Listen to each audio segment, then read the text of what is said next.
Kevin Zay. I was wondering if you think Steve Hassan's BITE model can be applied to political affiliations, say hardcore Republicans or hardcore Democrats, the people who always vote party line and blindly follow presidents or members of Congress based on party alone.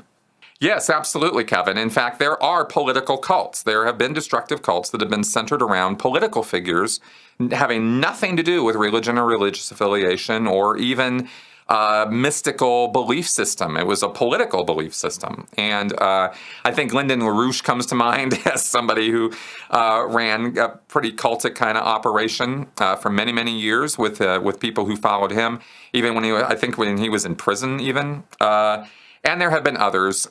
This is kind of one of those cults of personality that develops around the politician. And the BITE model very much applies because within that, it depends a great deal, though, on how much advantage that politician takes over his followers. Because remember that a destructive cult is all about the leader-follower codependent relationship and the fact that it's an abusive relationship.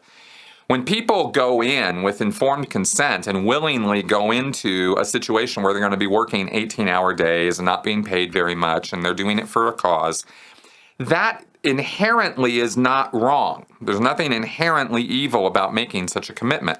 It's whether there's informed consent, so you know everything that's going on and you're completely okay with it, and obviously we would hope that the belief system or the idea that you're trying to push or endorse or the person that you're trying to push or endorse would be worth your investiture of time and effort and money and anything else that you're putting into it.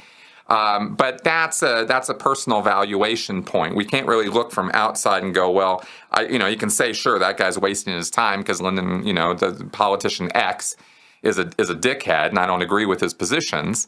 But that's really just a matter of personal opinion, right? If they knowingly are in that situation where they're working their butts off and, again, maybe not getting very much for it, but they, think the world's going to be a better place as a result, fine.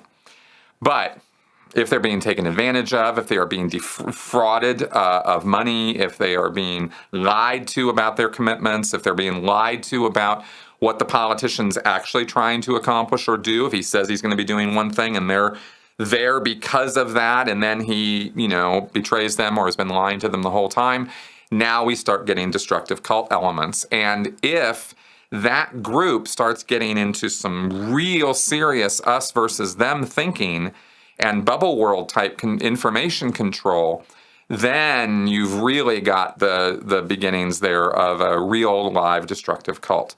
And you don't want to have anything to do with any kind of group like that. You just don't. Politics is politics, but it shouldn't be about hating the other side. It really shouldn't. We shouldn't make it that way. And our extremist ways of thinking are what drive us in that direction.